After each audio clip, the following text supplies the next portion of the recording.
Hey guys, this is Phantom Rider here, and I kind of wanted to record something a little different today. I'm still going to be recording the Peter Parker X-rated story, and I wanted to record something a little bit different. Okay, so as many of you guys know, if you're new here, or if you just started watching my videos, you guys probably may or may not have picked up on the fact that I suffer from a lot, and I mean a lot of mental disorders. Some very terrible things and it's a lot of weight.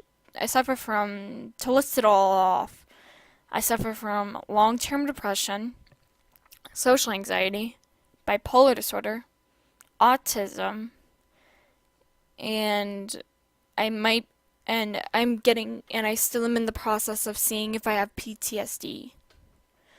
And I know that this is kind of a weird thing to bring up and everything on a video, but the reason I'm bringing it up is because I always, as a child, f- just to give a little context here where this video came from. See, my mother, she's very supportive of me and my disorders, and she always is there for me, and so is my father, but he doesn't really suffer from these things, so it's a little bit more difficult for him to understand.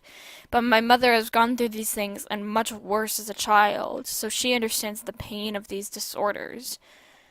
And the thing is that she's always told me that because of my disorders, I could be very inspiring to some people who suffer from these things.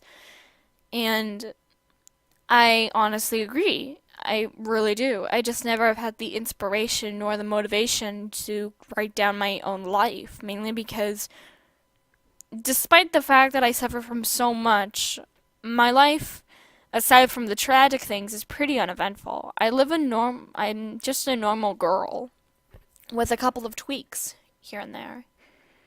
I I try my best to be as normal as possible, and I know that that might be a little strange to hear because you guys will tell me probably that there's no need to be normal. And I even know this because I tell people the same thing. But I've always wished I was normal ever since I discovered these things about myself. When I was a child, I always had anger issues, and I always hated whenever people made me upset. I would throw tantrums over the littlest things.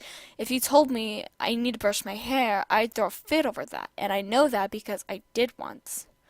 I was basically a big old crybaby, and I look back on those times and I'm thinking to myself, man, I was so unstable back then. Whereas now I like to believe I'm a little bit more even tempered. At least I like to, but that's not always the case. I could still be pretty mean every once in a while. And anyway, what with my, as I grew older, there was always this thing about myself that I considered a little different. And I didn't know what it was. I always just thought of myself as being a normal kid who threw temper tantrums because I thought that was normal. I never really thought much of it. But eventually, after a point when my grandfather on my mother's side had passed away, that was almost a boom moment for me. That was whenever a bomb dropped. And that's whenever it started. That's when my depression began to take effect. That's whenever my disorders began to rise. And that's whenever I first began to realize that this isn't normal. I'm not normal. And when I figured that out, my mother had taken me to a doctor and I had been diagnosed. And in a way, a part of me was relieved to know that I had an answer for why I acted this way and why I would sometimes cry myself to sleep at night with no reason whatsoever. But another part of me felt so torn because I had thought all this time I was normal, but in reality I wasn't. And it was very terrible to think about. And there are some parts of these disorders that are annoying to deal with. An example is that you can cry. Like, I will randomly cry at random parts of the day for no reason. This isn't often, but it's really rare, but when it does happen, it's strange. where a tear will roll down my face and then another and then another. And I think to myself, why am I crying? I'm perfectly fine. I'm not sad, I'm not upset, nothing. I just have these tears rolling down my face. I'm just like, what the heck? I get confused by it, and I know that there's no reason to be crying, but then I realize, oh, that's probably my disorders. And another thing is that whenever I go to the bathroom, an example, I always feel as if that I'm being watched. And it's not even just in the bathroom. I feel this way when I'm in my room, when I'm anywhere nearby a window or anywhere, really. I feel as if I'm being watched all the time by people and being silently judged. I feel as if that everyone hates me because of some minute quality. And even though I'm old enough to know that that's ridiculous and that that's not true, the feeling doesn't just go away. And that it happens and that you can't shake the feeling. And another thing is that um I tend to have a very difficult time talking to people, and I really don't like being touched. And you might attribute that to just being shy, but no. I attribute it as is that an example. If there's a like if you were not a doctor, and even sometimes then, like I've always had a trouble trusting male adults. And I know that that might sound sexist, but there's a reason. It's because of a it's because of events of my childhood that I'm not going to go into that I've had trouble trusting them, and I feel very, very uncomfortable near them. And it's because of this that I don't like being touched. I really don't. I hate being hugged. I hate being touched. And if there's a situation, and if you are not a doctor, or you are not somebody who I paid a service to where we need bodily contact, I do not want you to touch me. That's the basic summary of it. And you might think, oh, well, that's just her being shy. But no. My mother's always told me, well, that's symptom of autism, and that that's normal for autistic people. And I'm like, okay, well, that makes sense. And I don't really mind that quality at all in everything. I find it kind of normal. And there are people who I allow to touch me, like my best friend or my mother or my parents or whoever. I allow it because they're different. They're different people, and I am very close with them. And plus, even my best friend, I see her as my sister. So I allow her to touch me. And that's the reason why I don't care whenever she hugs me. She'll even sometimes say, I love you, because she sees me as her sister, and I do too. And I don't mind that. But another thing is that I really don't like talking to people. And if anything, I'll talk to myself more than anybody. And that's only because of the fact that I don't know how or when that first started. I've always, for as long as I could remember, at least back until kindergarten, I've always had these little imaginary friends, and I talk to them, and I've even gotten some questions about it from adults and everything who try to understand it. And I say, like, oh, well, I do that, and where they talk back to me, we have conversations together, and stuff along that line. And I've been this way for as long as I could remember, and it's just been how I work. And I don't know if that's like one of the qualities of these disorders I have, but it's always just been my way. And I know that some people would find that kind of strange, but it's just the way that I work and everything. And I've come to accept it. If anything, I embrace it because it makes me feel much better about myself. And I feel very happy when I talk to myself because at least in my head I don't feel judged by people who I talk to. Because when I talk to real people, I always get the feeling that I'm being judged in their head. And even though I know that that's not true, you can't help but just think it because the feeling, again, doesn't just go away. So I've come to accept it. But another thing is that there are days whenever I have zero reason to be sad or something, I just suddenly will feel sad. I'll feel sentimental. I'll think about myself, my life, my everything. And that happens. It normally happens at school whenever I'm listening to sadder music. And I've picked up on that, and it's why I'm very careful with that music. With the sadder type of music, like, you know what I mean. And It's very interesting to think about, and I try to avoid getting sad about that stuff at school or getting sentimental at school, because when you're at school, especially for me, I have the tendency that I feel that school's purpose is to teach you how to work. You're not there to socialize, you're not there to do anything else, you're here to do something, and that's to learn. And so whenever I get sentimental, I can get sad, and when I get sad, it's hard for me to focus. And it's like a weird thing where it's harder for me to, function when I'm sad. Because when I am sad, then I just feel depressed and everything, and that affects me. Because I think about not my previous life, but I think about my life in general, and I think about how it compares to other people. And I'm not saying that I think that my life is better or worse than others. I think that my life is perfectly fine, but I sometimes also feel sentimental about my best friend, because I'm not going to go into any details because I don't want to, and I can't say her name because I don't want to draw attention to her. But she has problems going on at home, and it makes me feel sorry for her. And a lot of kids have always told me, Gloria, I wish that I had your parents and everything because they're so awesome. And I'm like, yeah, I get that. And I understand how they feel because I am very proud to have my family because they're very unique, they're very different, and they understand me. But I think that everyone can agree that no family is perfect. And I understand that. And I've come to accept it. And because of that, I've learned to understand that family, in my opinion, is what you make of it, and that it doesn't like your family doesn't have to be the people that you are blood related to, in my opinion.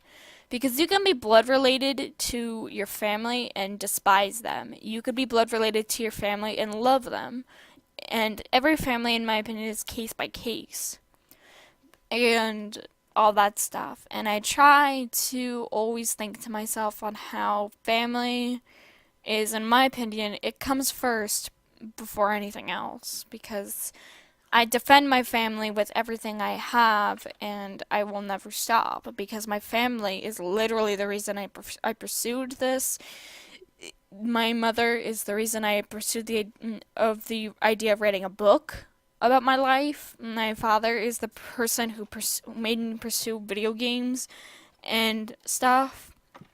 And my family in general is also the people who inspired me to pick up music, pick up choir, pick up everything. And I would not at all be who I am today without them. I would be a totally different person if I didn't have them. And it's interesting to think about. But the thing is that as I said, no family is perfect. And I know that a lot of people always said that they wish they had my family. But my family's had some my family's had our fair share of slip ups and fights and tantrums, and that's normal. But that doesn't make it any less painful, because some of the experiences that I've gone through with my family can be kind of sad to tell, and I'd prefer not to speak about them on camera. Maybe someday I will, but in the meantime, I won't because they're too personal. And all I want to say is that the fact is that it has to do with the fact that I don't want to say that I start the fights because I don't want to blame myself for everything, because I hate it whenever I blame myself for everything because then that just makes me feel bad. But most of the time, the fights that we have in my family are literally very terrifying, because it's rare that my family and I ever have arguments or yell at each other in angry ways, but when we do, it's terrifying. Because whenever one of my family members snaps, they are totally different people. And I'm the same way. Whenever you make me angry, I'm a totally different person. I am angry, I am very different, and I will yell at you, I will scream at you, I will cry, I will do all sorts of things. And I prefer not to think about that. But it's the same way with my family and my parents. And those experiences have much less morphed me in a way to being careful and being kind of scared to make anyone in my house mad. because whenever I'm afraid that if they do get mad, that they'll blame me for it and that they'll get angry and that they'll hurt me or something. And I know that that's a weird fear to have, even though because my family is very calm most of the time. But that sort of thing, the fear is stronger than the logic, from what I understand. And that's the basic way to put it. And that's the basic, because I once remember hearing that the strongest emotion in humans is fear. And that's true. Because no matter what logic tells you, the fear of something will overpower the logic. Just as if I'm afraid of social things. I'm afraid of being social. I'm afraid of being social because of my experiences in the past. So, since I'm afraid of being social, it's very big for me to be social. And it was a big step for me to make this channel and record stories because I get very nervous. I remember back before, I would hesitate a lot to record. But now that I've evolved and that I've gotten more used to this channel, I can press the record button and talk much more fluently. At least so I think. But what I'm saying is that my anxieties, my fears, my disorders all center probably around the idea of fear and sadness and anger. Those are the three emotions that I see a lot in myself. And I obviously am very happy most of the time. I like to think I am, but whenever I'm sad, or whenever I'm angry, or whenever I'm scared, I become very different. I just almost become the equivalent of a child.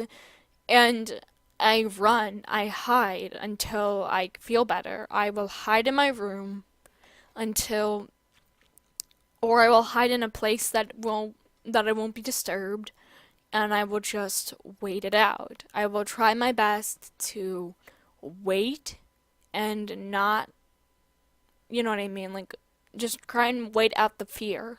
Wait until the pain, wait until the anger, wait until the sadness and the fear goes away. And then, once that's done, I can confront the situation better. Because one of my coping skills is to just cry. One of my coping skills to help me cope with my anxiety is to cry. And I know that that's weird to say because a lot of people, whenever they're about to cry, they try not to. And I know that because I do that and I see it all the time. And I understand why they do that because it's embarrassing to cry, because it's considered weak to do it, and it's considered unmanly or unpowerful or something.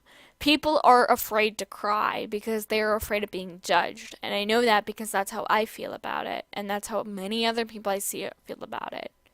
So when I do cry, I tend to do it in private, but when I do, I just go all out. I will sob and sob and sob and sob until it's all out, until I get every single tear out of it. And once I'm unable to cry anymore, then I try to find something else to do to distract myself from the pain. And I know that's kind of strange to do to some people's eyes, but that's how I've always done it. Because it makes me feel better to just let out every single emotion via crying, because that's how I've always done it. And it very much helps, and I think that it's very valuable to me. And I very much, I don't know, I wouldn't say enjoy crying, but it makes me feel better when I'm in an emotional state. But anyway, I very much, sorry, I'm losing my train of thought here. My disorders, back to the disorder topic.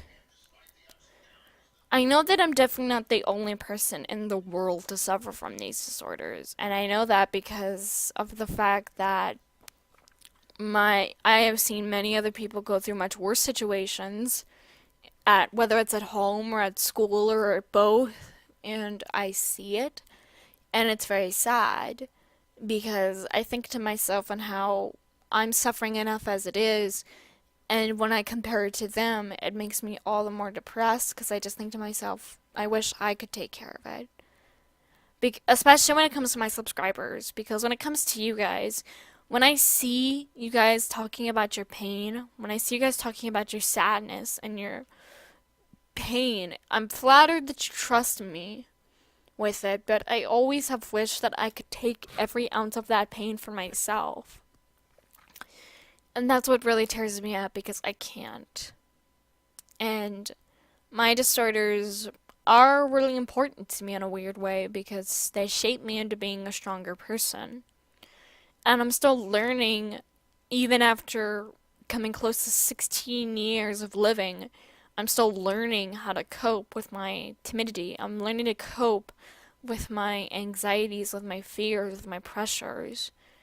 But I've learned a lot in the past few years since middle school. Because I'll tell you guys one thing, middle school was the darkest part of my life. And if anything, that's kind of why I like my school so much, my middle school so much, because if I didn't go there, I would never have learned all of the skills I would have learned about it. I would never have learned the skills I have now without middle school and the struggles I had with middle school. So I'm very grateful to go there because the experiences I went through there were very traumatic, yes, but I still feel proud that I got through it because when I look at myself in the mirror, I'm surprised most of the time because I look at my sleeves, I look at my arms, and I don't see any cuts. And I'm surprised by that fact because you'd figure I'm surprised that I haven't done that to myself because I probably would have if I wasn't so strong. I'm not saying that people who cut themselves aren't strong. If anything, I admire those people because those people are just trying to make the pain go away. And I understand that. But it makes me feel sad if and when I would ever hear that one of my viewers ever cut themselves. And I would just simply tell them that you guys don't need to do that to feel good. There's so much in life to look forward to, and there are so many things you can do that could give you more meaning.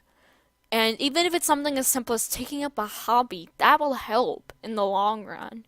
Because if you just sit around and do nothing for the rest of your life, you're only going to feel depressed and nothing else. And that could end your life. And I want to tell people this, that just because someone looks happy on the outside doesn't mean that they're happy on the inside. And I know that because I see it. And I see it in myself. I act happy a lot. But that doesn't mean I'm happy. I will say that I'm fine. I will say that I'm okay. I will say all of these things that are lies because I don't want to burden people. But I've slowly learned to communicate more because if you communicate your problems, then you will meet people who truly do want to help you. It's true that there are people out there who don't care about your problems. That's the unfortunate truth. But there's also people out there who would kill to help you. There's also people out there who will do anything to help you no matter what.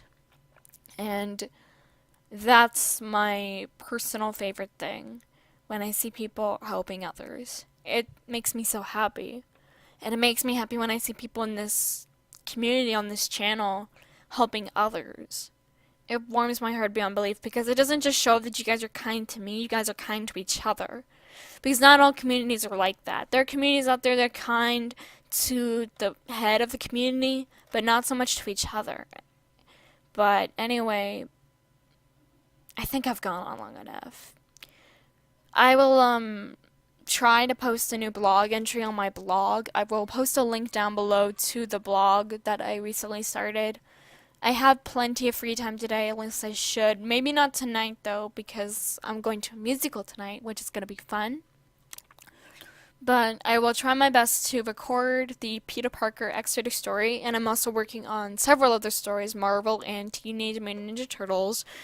And I may or may not even announce a new book on my Wattpad, which I don't know if that will happen, but if it does, then look forward to that.